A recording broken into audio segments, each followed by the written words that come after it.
come get your first look at the brand new Spire of Dawn box set for Warhammer Age of Sigmar. Spiky bits. Welcome back, hobby maniacs. Baer with you today, taking a look at the new Spire of Dawn starter value box. I want to say it is from Games Workshop. Don't exactly know what it is. They have it listed as a value box, so we'll just go with that for now. And it is indeed a pretty good value, so to speak, as far as both money and picking up two armies at once. Now, unfortunately, Skaven are Chaos, and the High Elves or Elves are Order, but so you can't exactly pair them together and make a super grand alliance army or anything like that. But it is still a good value to pick up because you always need lots of Skaven, and these High Elves aren't too shabby either. Now, a lot of you veterans out there will recognize this, of course, as the old Island of Blood models that came packaged as 8th edition fantasy starter, the last starter of Warhammer Fantasy back in the summer of 2010, I believe it was. Now, that particular box set was about $100 if I remember correctly, because it also came with a small mini rulebook for Warhammer Fantasy, and I think that was the first rule set they had put out for like $75. And a lot of people were, I guess, kind of on the fence about shelling out that much money, so it was kind of cool that you could spend $100 and pick up the rules and get some new miniatures at the time, because, you know, miniatures weren't quite what they used to be, or weren't quite what they are today back in 2010. So here we are. These are basically starter push fit miniatures. Now, of course, you get the same exact miniatures that came in the old Island of Blood box. You get 74 miniatures. We'll do the rundown right here.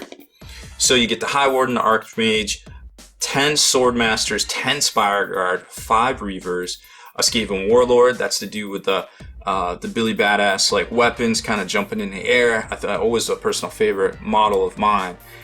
40 Clan Rats, 2 Rat Ogres, a Packmaster, Warplock Engineer, Warfire Thrower team, and Poison Wind Mortar team as well. Now, you'll notice in the picture, they are all on round bases, and I can confirm, and you'll see in a few minutes, that there is both round and square bases still in this box, which is really neat. And then, of course, it comes with a 24-page full-color Spire of Dawn booklet with instruction manual, 2 new War Scroll battalions, and a bunch of War Scrolls themselves, and several of which are new. Like, I was trying to compare it on my app. I knew there was a couple coming out, like the Spire Guard is the new Lothran Sea Guard, I guess. But there was I didn't really have a lot of material to reference until I actually got this little manual, and I'm like, oh, what's new in here? So I was checking that out. So that'll be something we circle back to here in a few minutes. Now, here's the instructions. Like I said, it's your typical push fit, you know, not really multi-part, but not really kind of starter either. Something that can go together pretty quick. I'm not sure if they just kind of reused the old instructions right there because they're all on square bases, but it looks like there's some round stuff here, so it's very hard to tell at this point. Now, they do make the note that if you are not putting these on the slotted bases, you just have to put them, you know, you have to clip off the bottoms and put them on the round bases for Warhammer Fantasy, because, you know, you can't slot it into that. As far as sprues go, well, there's quite a bit. There's a chunk of sprues. And now, if you remember, in the old days, it basically came like this, in like the double wide formation. Then you had all the dice and everything, your rule books, your little pamphlets. There was like a 200-page little mini rule book that came with this, like scenarios and fluff. And then, of course, you had the actual rule book itself, aka the mini rule book that those became known as, I guess, throughout the years. Now, these sprues are pretty simplistic. Like I said, there's several that are the same. You have to be very careful when you're cutting them down. These two right here are the same, and it's kind of like a hunt and peck kind of method. Like, you'll have bits on this sprue that go with models over here, and it's almost like Games Workshop was refining their product at that point. So let's take a closer look at those. You've got basically 2 identical sprues right here that are going to contain some of the Swordmasters, some of the Sea Guard, some of the Reavers, and some of the Clan Rats. So 2 of those identical. Then your next sprue here is the remainder of the Reavers, and of course, you've got the Sword Masters. No, I don't think there's any. Yes, there are Sword Masters on here, and of course, the Sea Guard. Okay. Then we go over to this one, and you've got, of course, the Rat Ogres, the Sorcerer, some of the Warfire teams and engineers and things right there. And the very last sprue, I think, is primarily the Griffin, but there is elements in here of the Warlord and some of the other makeup parts for things that just didn't fit on the sprue on those other ones. So now that aside, let's talk more. I want to talk more about rules because these aren't actually new miniatures, so to speak. Here's all your packets with all your bases and everything, and of course, all the round bases are accounted for and in here, which is pretty neat. I don't know what you could do with the square bases these days if you're buying this to be Age of Sigmar, of course. If you're going to use it for a different game system, it's great. Okay, let's slide that out of the way. Now, we've got the rulebook, manual, whatever you want to call it, right here. Here's the contents. So they basically have a little bit of fluff in here, about 10 pages worth of it. Then it gets into a section, oh, excuse me, it's not 10 pages, it's about 4 pages. Then it gets into a 6-page section on the actual painted miniatures, all the stuff on round bases now to get you all inspired, get those hobby juices going. Then it kicks over to the War Scroll section, which is the majority of this book. Pitch battle profiles, they include the points cost. This is the first time any supplement has actually included the points cost for the pitch battle profiles in the actual supplement themselves. Now, we heard that the Disciples of Tzeentch book will also include the pitch battle profiles in it. And from the pictures we've seen on Warhammer TV, they don't look to be part of the War Scroll.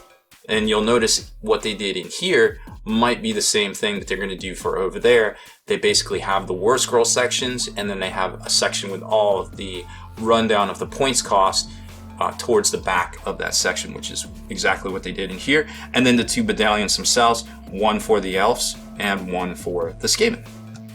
And you get what's Age of Sigmar supplement without 4 pages of the rules. So there's the fluff on it. Then it kicks over to painted miniatures, which we're not going to spend a whole lot of time on, but there they are. Boom, boom, boom.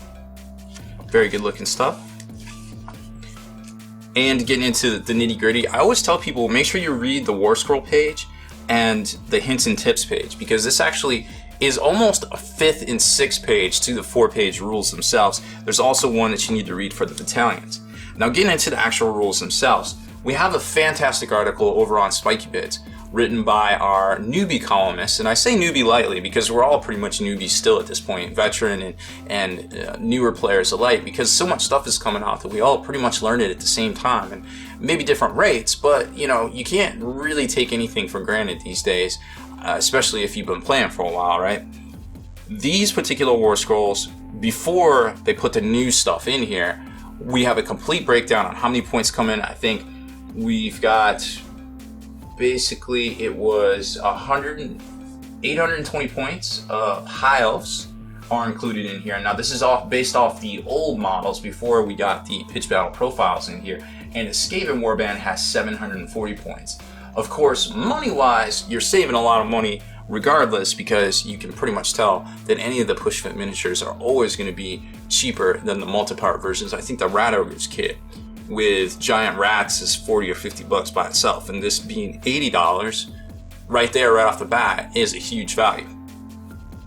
So getting into here, the High Wardens are or the High Warden, it's basically the elf on Griffin, is new. Now, if you pull out your handy dandy Warhammer app, you'll notice that Swift Talk agents have a whole bunch of new War Scrolls in here, and then if you add them, download them and add them over to your My Battle, you will see that they also have the points. If you click on profiles, there it is right there, 220 points, and that's what's in the back of this book as well.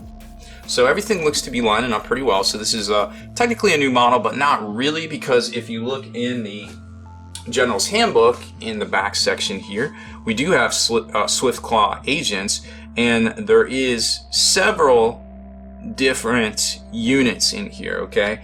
And then if you kick back over to the Compendium Pitch Battle Profiles, There are several things in here for the High Elves as well. Now, not all of it lines up exactly. Like, for instance, the Lothran Sea Guard, which are now the Spire Guard, were 120. They're the same points cost, but now they have different abilities, etc., etc. You could say that the High Elf Prince on Griffin at 220, a leader behemoth, is very close to the High Warden. Now, I didn't compare all the War Scrolls, but I think if you're playing either of these armies, you're going to know more about this already, as those rules have been out for over a year now. So just taking a quick look at the High Warden himself, his move is variable depending on how many wounds he suffered. 16 inches is pretty good for a model that's on that small of a base. I definitely like that. Of course, he can fly. Has the lance, all melee weapons here, 2 inches. You can see that it is pretty good with a couple attacks. Anything that hits on 3s in my book is good. If it hits on 3s and wounded on 3s, it's super good. Rens are always very good in my book. The variable Rens D3 or D6 and D3, I prefer D3 better. It just seems to be more, I mean, you figure you always roll the 2. On a D6, you always roll a 3, but you don't really see the D6 as much, I guess. So, I mean, I'll take a D6 when I can get it, but I feel like my chances are better of rolling a 2 with a D3 almost, you know what I mean? So your damage here, 2, pretty good. Overall, this guy looks decent. Attacks with his Wicked Talons, 6, hits on 4s and 3s. The Razor Sharp Beak will hit on 3s, wound on 3s, neg 1 rend, and D6. So not too bad all the way around, 220 for a general with 10 wounds. He's almost like a mini Greater Demon almost, I feel like right there. Archmage, Swordmasters, I believe those guys are still current. There's the Spire Guard that we talked about. Those are basically the new name for the Lothran Sea Guard. Then you got your Reavers, your Skaven Warlord, and your Clan Rats. None of these are new. The Reavers, actually, I just showed you in the General's Compendium here. So let's see if there's anything cool about these guys. 4's to hit, 4's to wound, 4's to hit, 4's to wound. Both with the missile and melee weapon. That was the whole thing with the Lothran Sea Guard back in the fantasy days. Reroll saves a 1 for this unit, that's cool. Reroll save profiles a 1 or 2 for this unit in the shooting phase, that's even better. So a little bit high on the save there, but rerolling 1s is good, and rerolling 1s or 2s basically drops it down to, technically, by math, a 3 up when you're getting shot at. But, I mean, how much shooting is there in Age of Sigmar, right? And kicking over to the Skaven, Rat Ogres, Packmaster, Warlock, Engineer, Warfire Thrower team. I believe all current Poison Wind Mortar weapon team. Well, it doesn't seem like anything there is really new, air quotes new. Now we do have here's the pitch battle profiles that I was talking about, all listed here in the General's handbook format here. Of course, you got Rip Snark Raiders, they're going to be 80 points. Guardians of the Dawnspire, 40 points, both the battalions. Remember, you do have to pay for battalions where there is a points cost. Let's take a look at those. So it basically comprises all of the units, or at least one of each of the units, that comes in. Actually, it's going to be all of the units because there's double Clan Rats on the Rip Snark Raiders. So the abilities on the Guardians of the Dawnspire are the Defenders. Gain a Silverhawk. So these guys all gain the Swift Hawk Agents keyword. I'm not sure what that does. The Martial Defense ability is in your hero phase. You can select one of the Guardians of Dawnspire unit that is within 16 of their High Warden, which is the guy on Griffin. Can immediately move as if it were their movement phase, or shoot as if they were the shooting phase. So not too bad there. And for Skaven, the Ripsnix Raiders. In the hero phase, you can select one unit within 13 of the Warlord.